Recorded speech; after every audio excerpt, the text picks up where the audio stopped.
Hola a todos.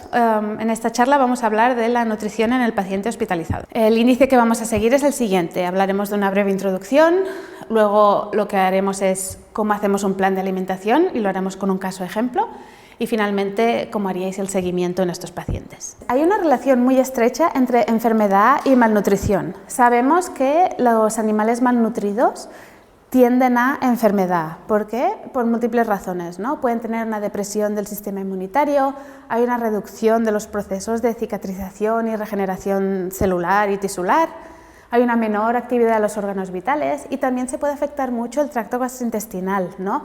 Sobre todo la función barrera, lo que separa el interior del exterior del animal, que puede permitir el paso de bacterias y sepsis, por ejemplo.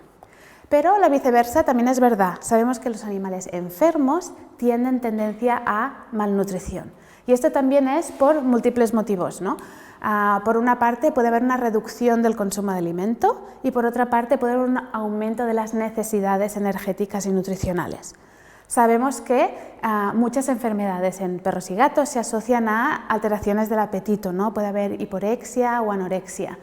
También en algunas situaciones los podemos no darles de comer por consejo médico, ¿no? Lo que llamamos el NPO o el ayuno médico, ¿no? Porque queremos hacer diagnósticos o por lo que sea, pero ¿no? Nos puede interesar, pero a su vez no estamos dando el alimento al paciente, ¿no?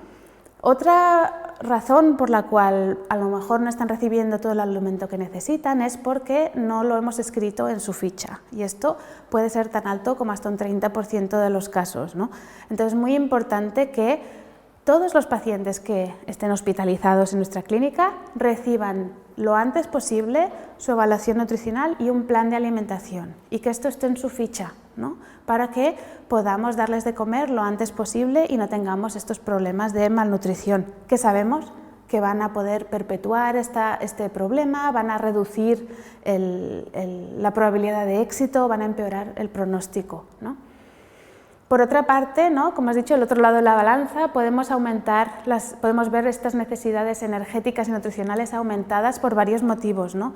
Puede haber un aumento de las pérdidas de nutrientes, por ejemplo, por poliuria o diarrea o vómitos, ¿no?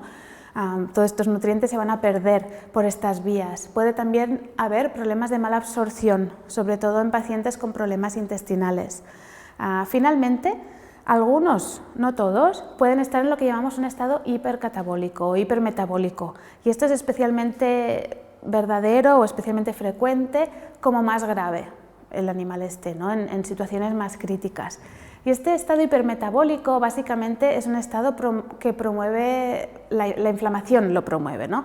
Entonces tenemos un animal con un nivel de inflamación elevado importante y tenemos todas estas hormonas, estas citoquinas que están promoviendo básicamente tanto el uso de grasa como el uso de proteína, ¿no? En un animal sano que no tiene acceso a la comida, en un ayuno simple, básicamente vamos a ir quemando grasa y ahorrando proteína mientras se pueda.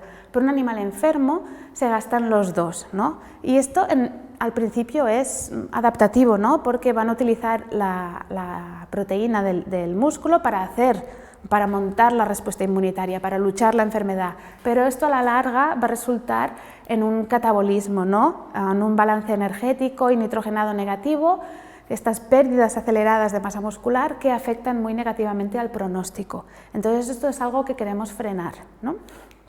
Entonces, ¿no? Sabemos que esto va a contribuir a la malnutrición del paciente. Entonces, a la hora de tratar estos pacientes, sobre todo estos pacientes que tienen este proceso hipermetabólico, es muy importante parar la inflamación y esto va a ser con el tratamiento del proceso patológico, ¿de acuerdo? Si tiene una infección, pues a lo mejor antibióticos, ¿no? O si tiene un problema que necesita cirugía, pues la cirugía. Entonces el tratamiento es muy importante para parar el proceso.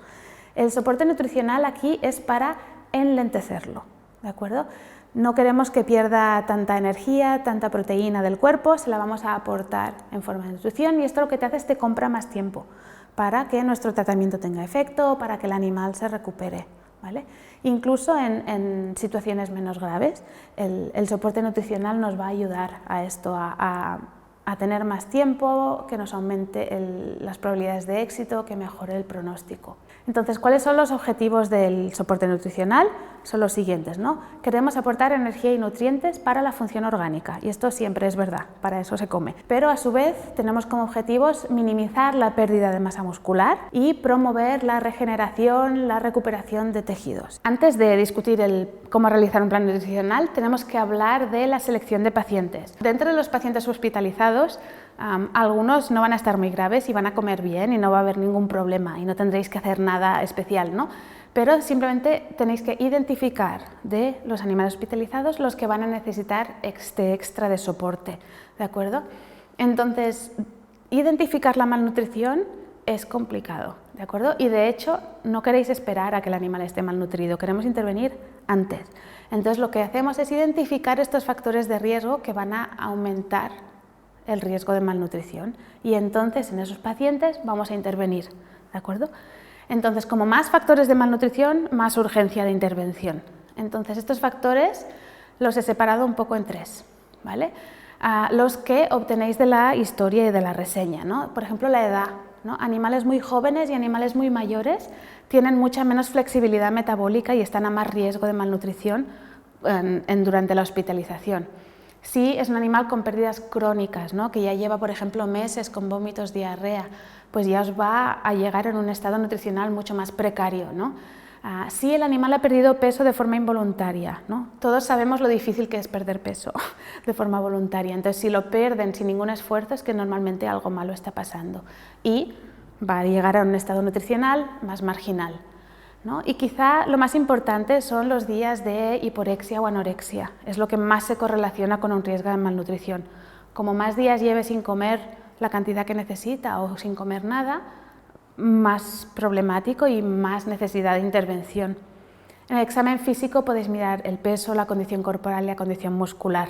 Entonces, el peso por sí solo, de nuevo, poco útil, pero el historial de peso, o sea, la evolución de ese peso os va a ayudar mucho en saber si el riesgo de malnutrición lo estamos solucionando o no.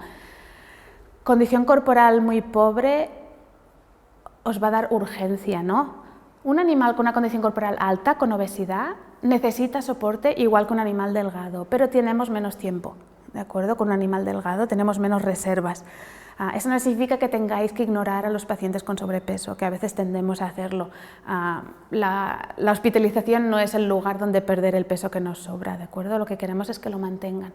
Pero, ya os digo, si tenéis una condición corporal de 2, de 1, mucho más urgente, ¿sí? La calidad de la capa, si vemos alteraciones de la cicatrización, anemia, ¿no? Como palidez de las membranas, podemos pensar que pueden haber ya ciertas deficiencias nutricionales.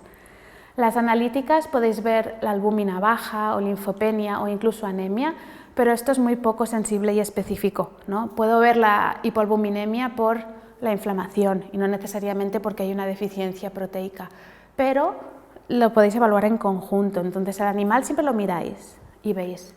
He identificado riesgos en el examen, en la historia, cómo está la analítica y esto va a dar una idea de la urgencia con la que tenéis que intervenir. En general va a variar caso por caso, ¿no? La decisión depende, como hablamos un poco ya, ¿no? ¿Cuántas reservas tiene, ¿no? ¿Tiene una buena condición corporal o ya es muy baja? ¿Ha perdido peso, ¿no? Cuando ya lo hemos visto, ya ha perdido un 10% de su peso o más? ¿Es una enfermedad grave? ¿No? Si viene un animal con múltiples traumas que necesita estar en el ventilador, esto sabemos que hay que intervenir ya porque la enfermedad va a durar mucho tiempo y es grave, ¿no? No es lo mismo que si viene para retirarse un tumor cutáneo, que eso es una cosa que nos va a preocupar mucho menos. ¿Cuántos días de anorexia, cuántos días de hiporexia? En general, 3 días de anorexia hay que intervenir, 5 días de hiporexia hay que intervenir.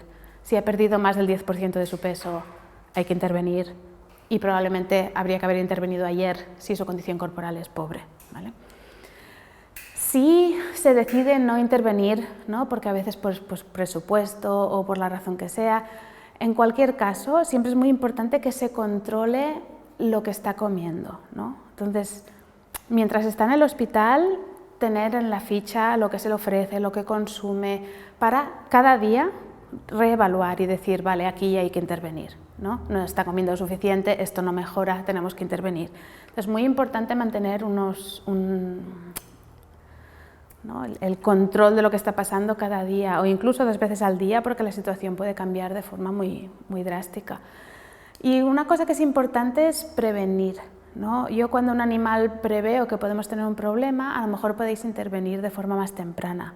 Por ejemplo, cuando os viene un gato que se ha tirado del balcón, ¿no? Y viene con la mandíbula rota, un gato en general sano, no está enfermo, simplemente su mandíbula está rota. Cuando le anestesiemos para hacer la cirugía y arreglarle su boca, a lo mejor le podemos poner una sondita de alimentación porque no va a poder masticar. Yo ya sé que su mandíbula está rota, ¿no? Entonces ahí, aunque no tenga estos factores de riesgo, sabemos que no va a comer después, sabemos que su mandíbula no va a funcionar. Entonces si os avanzáis al acontecimiento, pues mucho mejor, porque ya tenéis la sondita puesta, le podéis dar de comer y no vamos a tener ningún problema. Bueno, vamos a hablar de cómo realizar un plan de alimentación, lo haremos siguiendo el ejemplo de Max, que es un pastor alemán, perro macho intacto de 3 meses.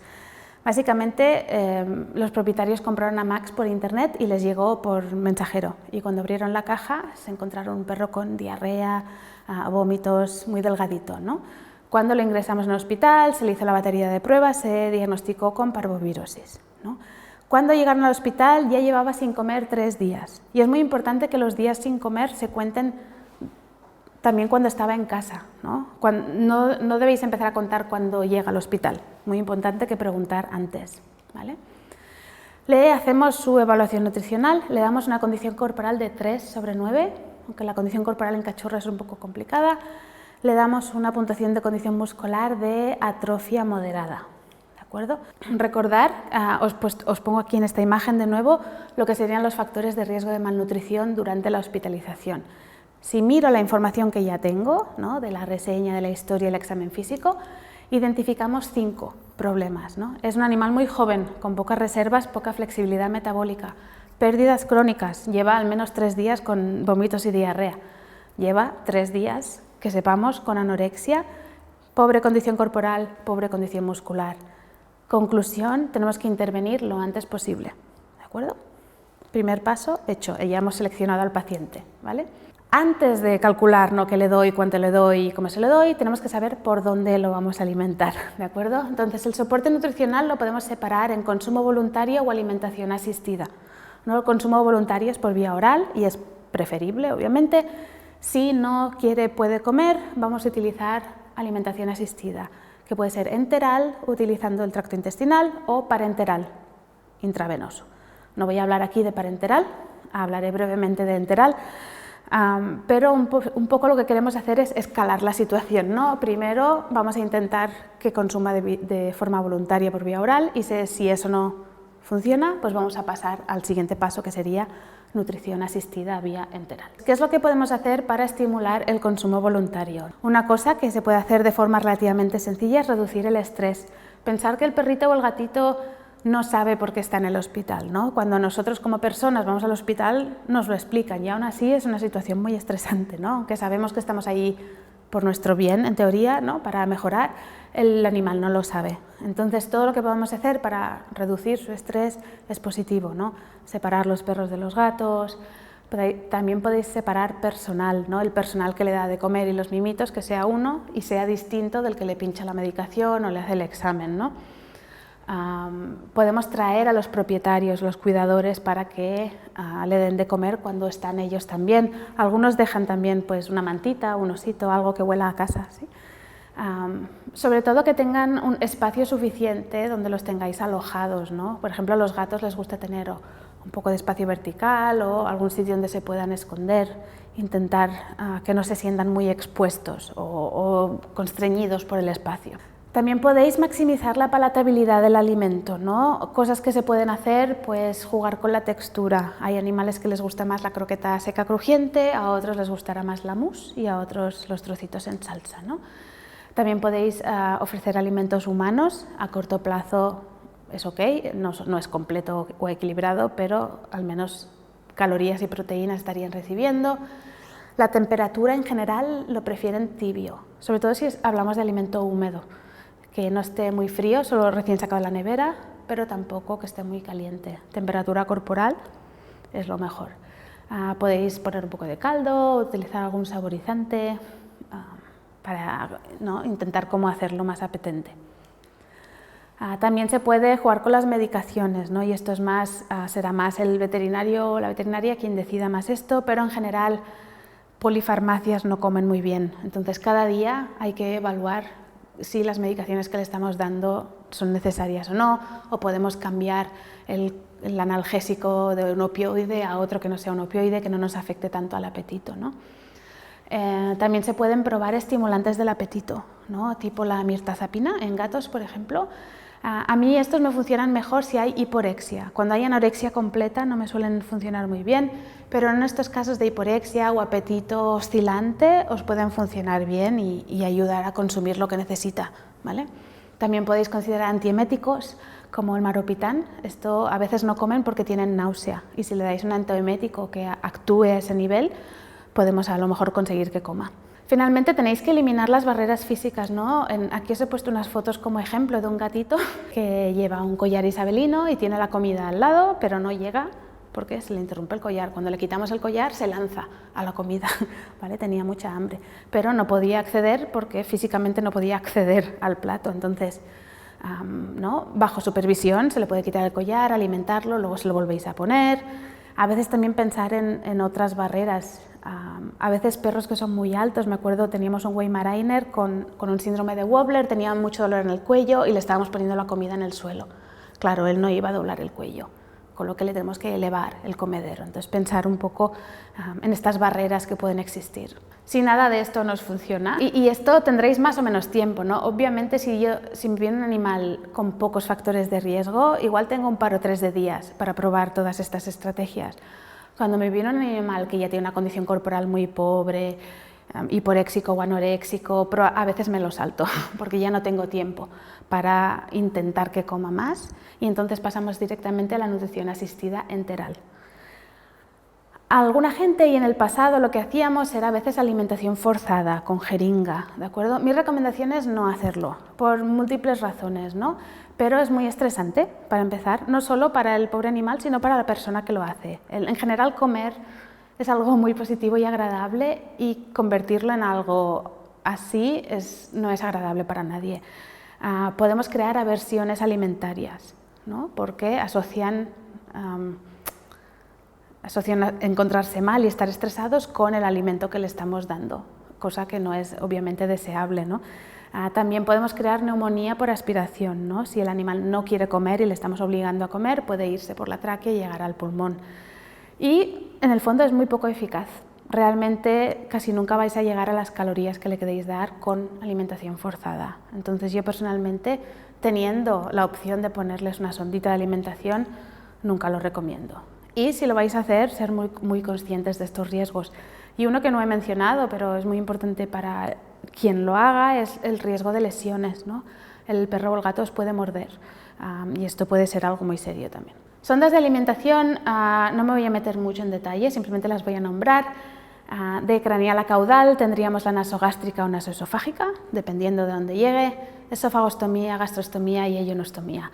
Las tres primeras son mucho más comunes, ¿no? La nasogástrica, nasoesofágica, para corto plazo, muy poco invasiva, no necesita anestesia, súper práctica, pero también es muy pequeñita, con lo que la elección de dietas es limitada. Esofagostomía, gastrostomía, más largo plazo. Entonces, dependiendo del soporte nutricional que se anticipe, se escogerá una u otra. Y también va a depender de la patología, ¿no? Si yo tengo un paciente con esofagitis, no le voy a poder poner una sonda naso o esofagostomía.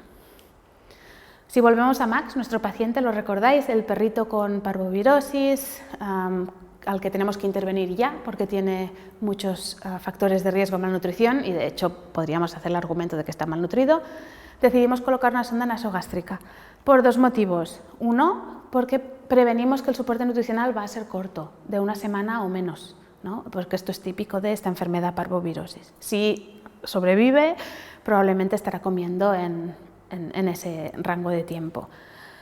Y el paciente está inestable, en el sentido de que es un animal muy joven, me da miedo ponerlo bajo anestesia y con esta sonda no necesito anestesia, necesito ligera sedación. Si al cabo de una semana no come, podemos plantearnos ponernos otra sonda de más largo plazo. Las complicaciones de alimentación por sonda son varias, ¿no?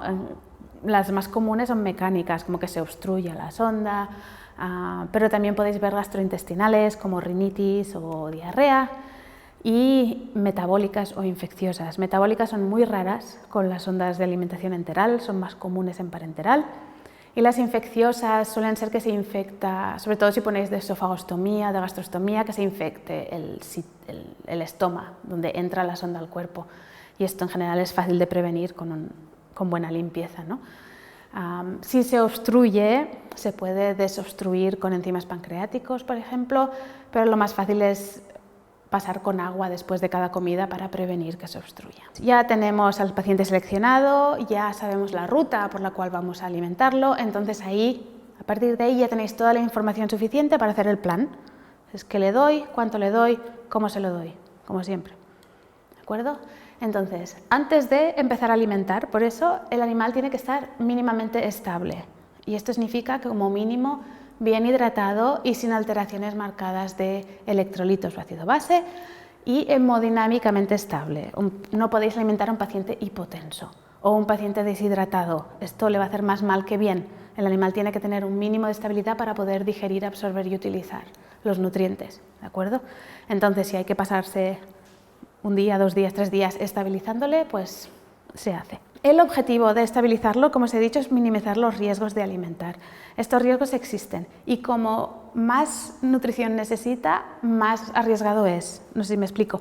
Cuando tenéis un animal que lleva mucho tiempo, por ejemplo, lleva 2 meses de hiporexia, ¿no? Y ha perdido mucho peso y está, como si dijéramos, mal, ¿no? ¿Lo veis mal? Más riesgo de realimentar existe, pese a que es el animal que más necesita que le realimentemos, ¿de acuerdo? Entonces hay que ir muy despacito y sobre todo estabilizarlo primero siempre, la hidratación, etcétera, ¿vale? Cosas que podéis ver cuando realimentamos son intolerancia al volumen, ¿no? Que el estómago un poco se haya hecho pequeño, no sé exactamente cómo pasa, pero bueno, puede vomitar, puede tener dolor cuando le alimentáis, también podéis alteraciones metabólicas como elevación de la glucosa o síndrome de realimentación. Entonces, lo primero, que esté estable. Una vez esté estable, podemos empezar. Lo primero que hacemos es elegir la dieta, ¿no? Y tenemos también que prepararla según la ruta de alimentación. Entonces, ¿qué dieta vamos a elegir? Dependerá de si le damos alimentación voluntaria o por sonda, y si tiene una sonda, depende del tamaño y la localización de la sonda. En general, si tenéis una sondita nasogástrica, suelen ser muy pequeñas. El diámetro en la sonda se mide en French o Fs, y las nasogástricas, nasoesofágicas suelen ser pues 5 o 8 French. Y estas son tan estrechas que solo podéis dar dieta líquida, ¿vale? Si la sonda es de 12 French o más ancha, podéis dar papilla. Y yo he hecho papillas con latas, pero también con alimento seco, ¿vale? Pero cuando es pequeñita, el alimento líquido. Porque si intentáis coger una latita y diluirla lo suficiente para que pase por esa sondita, ya primero no va a ser la textura correcta y segundo las calorías van a ser ya muy bajas. Entonces lo bueno es que tenemos varias opciones en el mercado de dietas líquidas, que también son muy fáciles de usar, porque abrís el recipiente y se la dais.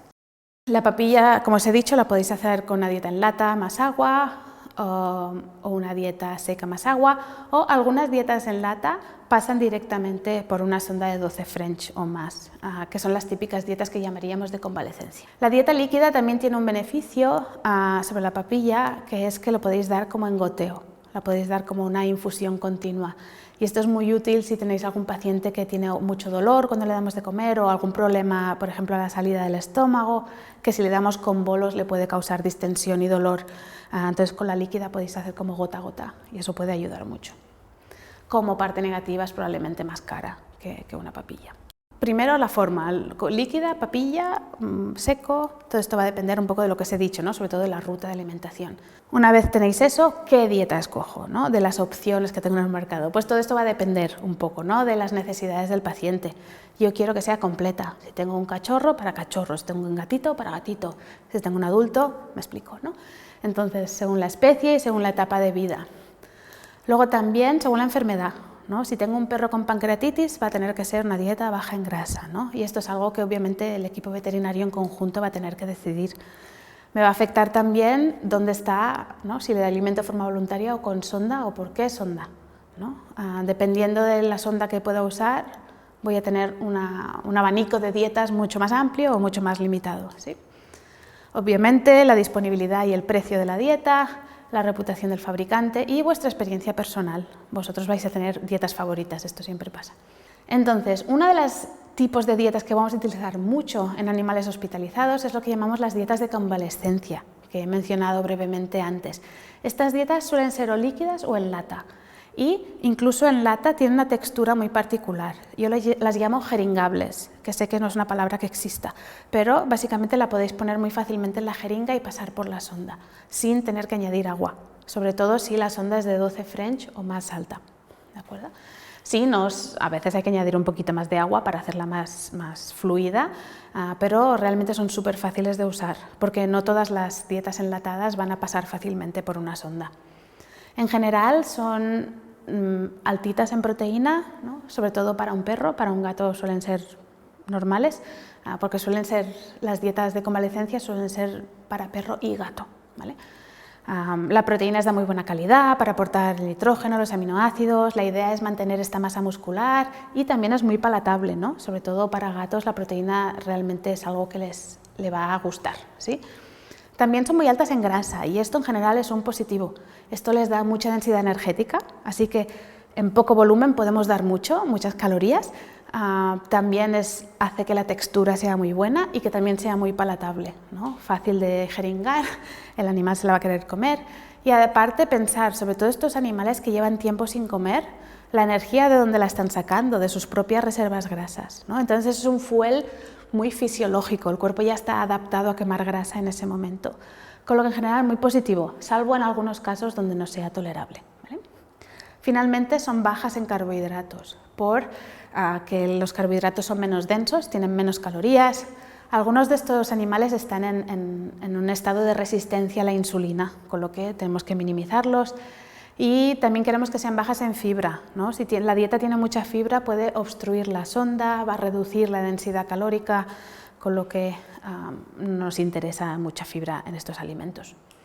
Suelen tener también extra vitaminas, sobre todo vitaminas hidrosolubles, fortificadas en minerales, ¿no? De nuevo, la idea es en poco volumen aportar todas las necesidades. También pueden tener otros nutrientes como de interés, tipo ácidos grasos omega 3, por sus propiedades antiinflamatorias, prebióticos para la salud intestinal, ciertos nutrientes como la glutamina o el zinc que pueden ayudar al sistema inmunitario, y esto depende un poco de dieta a dieta.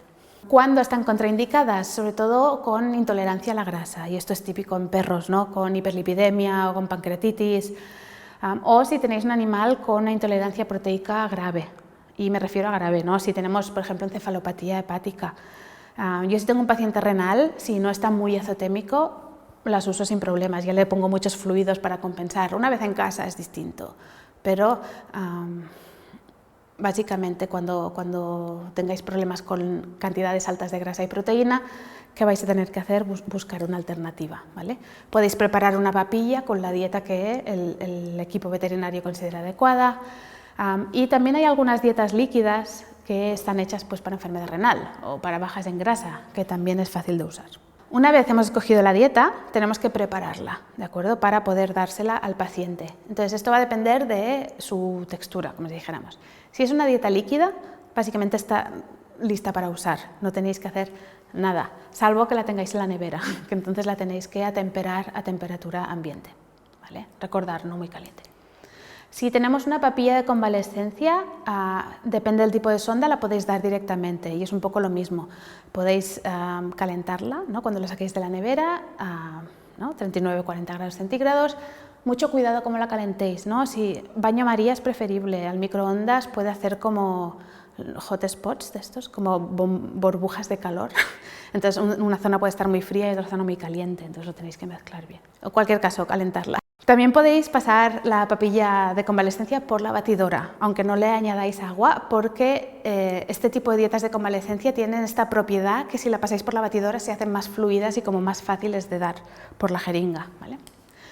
Si tenéis una papilla no convalesciente, ¿no? Que habéis tenido que hacerla especial, pues ahí la vais a tener que preparar, ¿no? Vamos a tener que mezclar la comida con agua hasta la consistencia deseada. Yo normalmente hago para 2-3 días en la nevera y entonces voy utilizando y conservarla sobre todo en la nevera. Brevemente, sí tenéis que hacer una papilla que no es de convalescencia, ¿no? Yo lo que hago es tengo mi batidora con mi vaso medidor y le pongo una lata de alimento, ¿no? Si lo vais a hacer en seco, 100 gramos o algo que sepáis, ¿no? Lo que necesitáis saber es las calorías que hay ahí, ¿no? Entonces, si es alimento seco, lo paso por la batidora hasta conseguir un polvo muy, muy fino, sin agua. Necesitáis una batidora muy buena. Yo he roto múltiples batidoras haciendo esto y os tenéis que gastar la pasta, esto es así. Cualquier caso, si añadís la lata o cuando tengáis la seca en polvito, pues empezáis a añadir agua. Yo normalmente hago 20-50 mililitros cada vez y mezclo, agua y mezclo, hasta que la textura es buena. Normalmente lo que tengo es una sondita del mismo tamaño a mi lado y lo voy probando, ¿de acuerdo? Cuando tengo la consistencia correcta, lo que hago es medir el volumen final, ¿de acuerdo? Entonces, lo pruebo, estoy contenta, no en el paciente, en una sonda vacía, y entonces calculáis las kilocalorías por mililitro, ¿no? Pues si le he puesto una lata que tiene, me lo invento, 450 kilocalorías y el volumen final es 450 mililitros, es 1 kilocaloría por mililitro, o 1,2 o 0,7, ¿de acuerdo? Una vez sepáis esto, podremos calcular la cantidad que hay que darle. En general, 1 kilocaloría por mililitro, 0,9 es lo mínimo que queréis. Cuando se va a 0,8, 0,7 puede ser demasiado voluminoso. Para Max, recordar a Max, el perrito tiene parvo, le hemos puesto una sonda nasogástrica de 5F, hemos esperado básicamente un día, el día que le ingresamos le estabilizamos, ¿no? Le hidratamos, etcétera, y al siguiente día vamos a empezar a alimentarle. Y hemos escogido una dieta líquida porque es lo único que le cabe por su sondita, ¿no? Idealmente queremos una dieta líquida que también sea para crecimiento de cachorros, ¿no? Esto es lo mejor. Si no podéis, pues por una semana o así no es que se vaya a morir, ¿no? Pero a mí me gusta que sí puede ser que sea para cachorritos. Pero bueno, ya os digo que lo que tengáis disponible va a funcionar, ¿de acuerdo? Ok, esto es la primera parte de la elección de la dieta, ¿no? La elegimos y la preparamos. Luego vamos a tener que calcular cuánto de esta dieta le tenemos que dar, ¿no? La ración.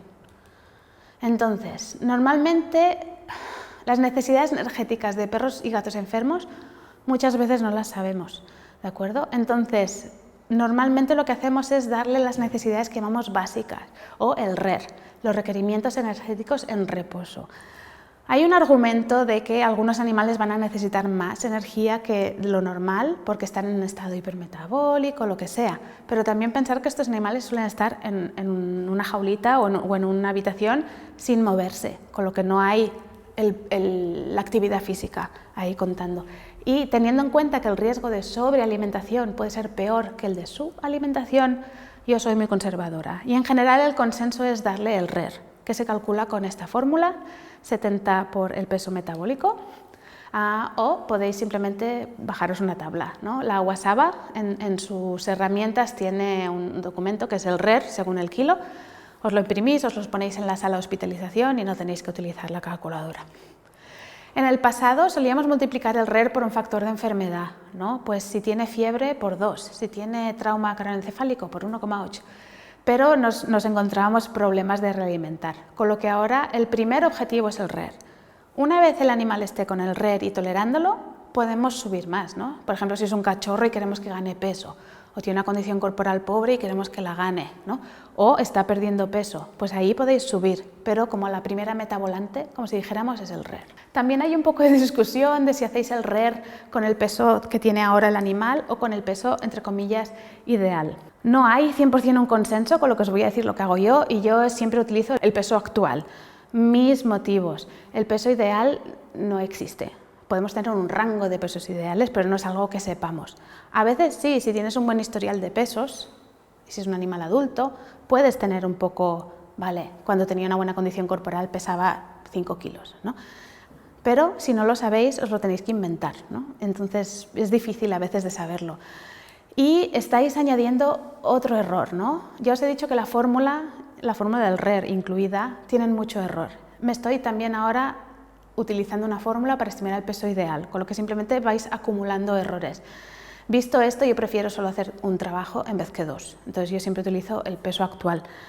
La otra cosa es que si tengo un animal muy delgado y utilizo el peso real, minimizo el riesgo de sobrealimentar, ¿no? Y en un animal con sobrepeso, minimizo el riesgo de pérdida de peso indeseada, ¿no? Mi objetivo es que mantengan su peso. Entonces, para mí, el peso actual siempre, ¿no? Max pesa 6 kilos, no tengo ni idea de su peso ideal y ni que tuviera idea no lo usaría. Le calculamos el RER, son 268, o lo podéis mirar en la tablita, 6 kilos, 268 kilocalorías por día, ¿vale? Pero yo no puedo dar de comer kilocalorías, necesito gramos o mililitros, con lo que tenemos que pasar de las calorías a la cantidad. Esto es muy fácil, vais a dividir el RER, en kilocalorías por día, por la densidad energética de la dieta, que puede ser kilocalorías por gramo, kilocalorías por lata. Cuando damos papilla, a mí me gusta kilocalorías por mililitro, ¿no? ¿Recordáis que antes os he enseñado a calcular este valor? Si hacéis la papilla vosotros, pues aquí es donde lo utilizáis. Si utilizáis un alimento comercial, esto os lo dice el fabricante directamente y no tenéis que calcular nada, ¿vale? Pero si es un alimento seco vais a hacer por gramo, si es un alimento en lata vais a utilizar por lata o por terrina o por sobrecito o lo que os parezca.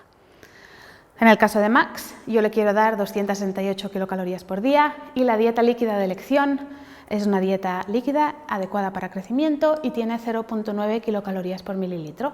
Divido 268 entre este valor y le tengo que dar 300 mililitros por día, ¿vale? Este sería mi primer objetivo. A lo mejor le acabo dando más, pero empezaremos por aquí. Una vez hemos elegido la dieta y hemos calculado la ración que le toca por día, vamos a decidir la pauta de alimentación, ¿no? Y ahí esto incluye no solo la pauta, sino el manejo de la sonda o de la alimentación. Si tenemos un paciente que está comiendo de forma voluntaria, vía oral, yo en general recomiendo múltiples tomas por día, en general 2, 3 o incluso 4, con la idea de, ¿no?, maximizar que lo consuma, ¿no?, sobre todo si tiene un apetito un poco más caprichoso, a lo mejor pequeñas cantidades son más fáciles de manejar. Sobre todo retirárselo después para que no le coja aburrimiento o se empiece a, ¿no?, si es una latita se puede secar. Y en general empezáis con un cuarto o la mitad del RER. A veces podéis empezar con más, de nuevo, depende. Si mi paciente hospitalizado es un animal completamente sano que ha venido a que le quitemos un tumor cutáneo, no hace falta que empiece por el 50%, le puedo dar el 100% del RER o incluso más, ¿sí? Pero en animales que están un poco más enfermos, que han tenido hiporexia o anorexia, con más cautela, ¿vale?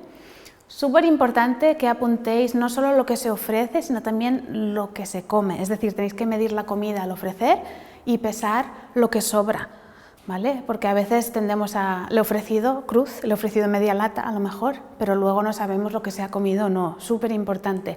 Y apuntarlo en la ficha, ¿de acuerdo?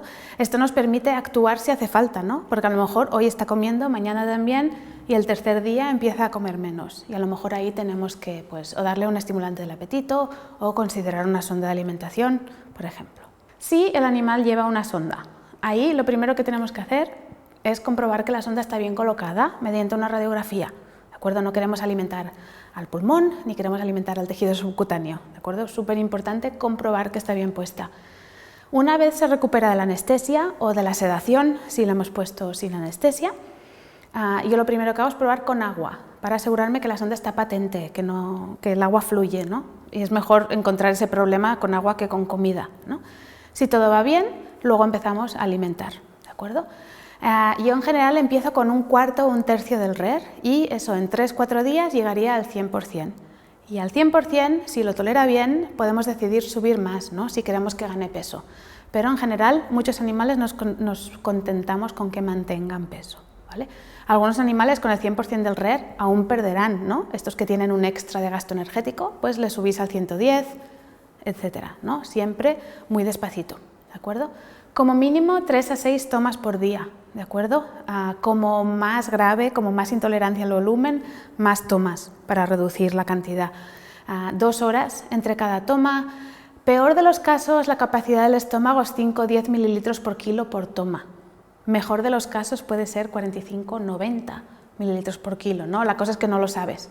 Entonces es muy prudente empezar bajito y luego ir subiendo, ¿no?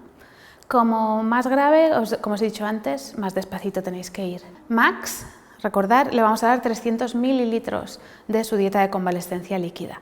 Max pesa 6 kilos, con lo que, situación peor de los casos, 30-60 mililitros por toma. ¿De acuerdo? Entonces voy a intentar los primeros días estar ahí.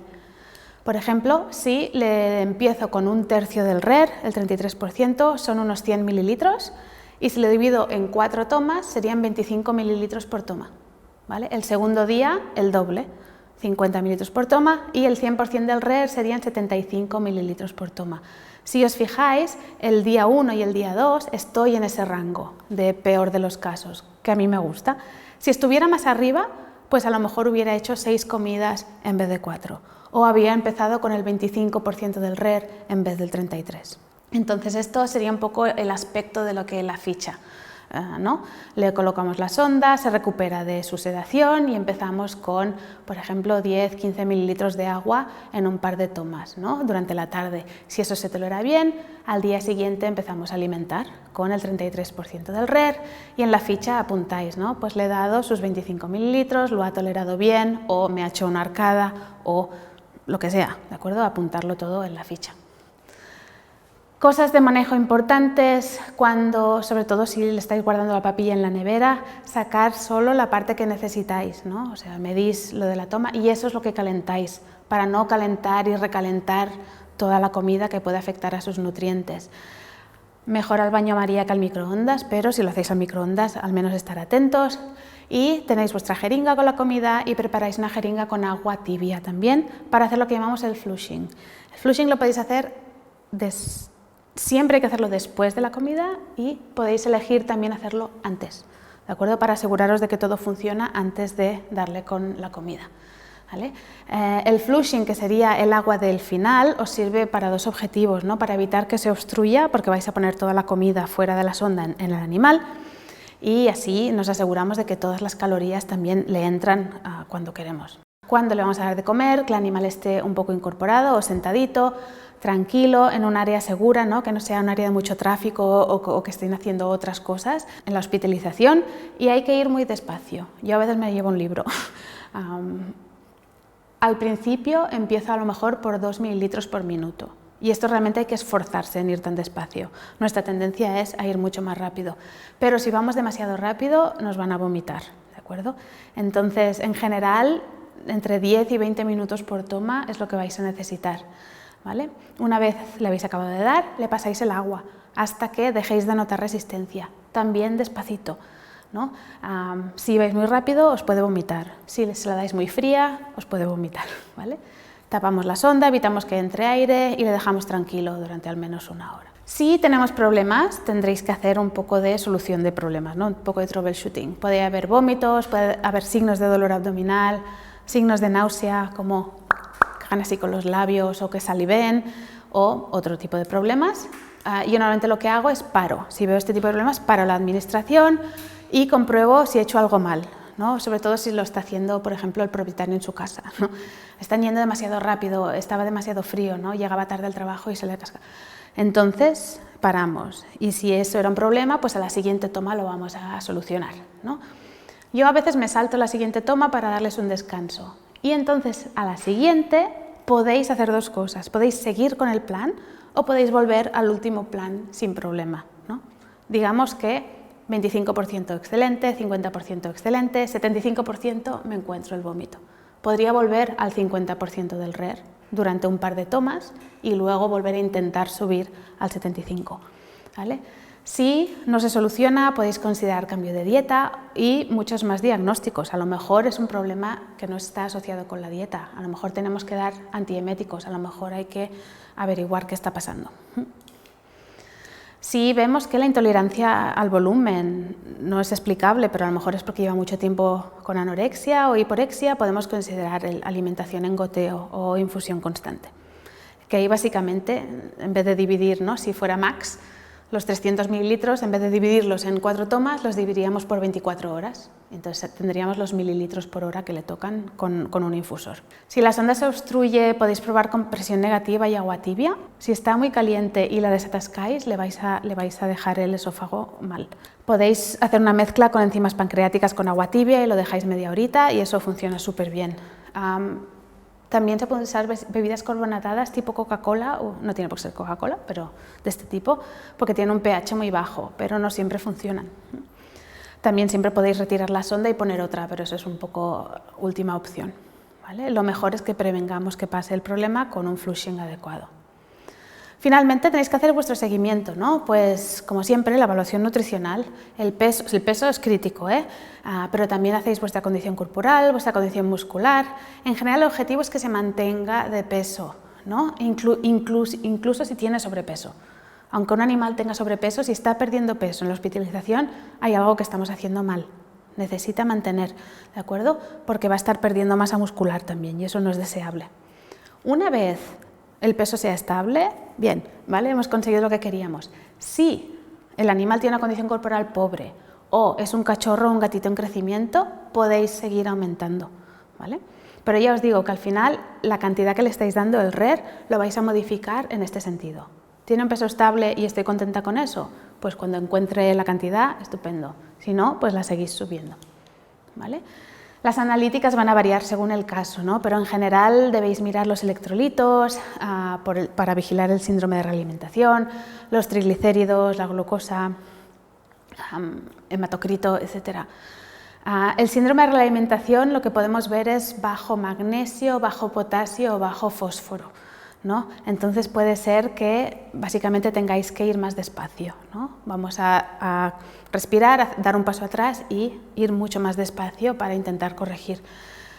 Podéis también, por supuesto, aportar estos electrolitos vía los fluidos.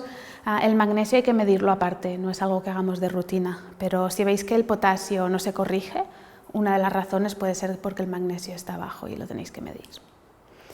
El consumo de alimento es súper importante, sobre todo en estos animales que están consumiendo alimento, ¿no? Los que tenéis con vía oral. Cada día hay que mirar lo que come. Cuando lleva la sonda y queremos ver si come, todas las sondas permiten que coman, ¿no? Entonces yo normalmente me espero unos días hasta que sé que esté un poco mejor. Un animal con náuseas no le quiero, por ejemplo, ofrecer. Pero no, por ejemplo, si Max lleva 3-4 días comiendo bien, con la sonda, tolerando, le puedo empezar a ofrecer vía oral antes de ponérselo por la sonda, ¿no? Y cuando esté consumiendo el RER, ¿no? En general, pues 2-3 días, 75-100% del RER, podéis considerar retirar la sonda. La nasogástrica la tenéis que retirar en una semana, no la puede llevar más tiempo. Si sigue sin comer a Max, ahí habría que ponerle una desofagostomía, pero sí que se puso a comer y no nos hizo falta. Podéis mirar, hay muchos documentos sobre alimentación de animales especializados en la web de la UASAVA y ahí tenéis estos documentos de seguimiento, el RER, etcétera, y lo podéis descargar ahí, que lo tienen en varios idiomas y gratis. Los puntos claves es que los pacientes hospitalizados siempre están a riesgo de malnutrición, lo que puede afectar negativamente a su pronóstico, sobre todo las enfermedades más graves. La evaluación nutricional la tenéis que hacer al ingreso y cada día durante la hospitalización, ¿no? Para seleccionar los pacientes que necesitan ese extra, ¿no? Ese soporte nutricional más activo y potencialmente nutrición asistida lo antes posible. Debéis alimentar al paciente lo antes que se pueda, ¿no? Y eso a lo mejor tarda unos días porque hay que estabilizarlos, etcétera, ¿no? Pero cuanto antes coman, antes se encontrarán mejor y mejor su pronóstico. El plan de alimentación debe incluir la ruta de alimentación, la dieta, las cantidades, su pauta y debe estar bien detallado en la ficha del paciente. Y el plan, por supuesto, lo debéis ajustar según los parámetros de seguimiento, ¿no? Para conseguir vuestros objetivos de peso, condición corporal, evolución clínica, etcétera. Con eso os quería dar las gracias por vuestra atención.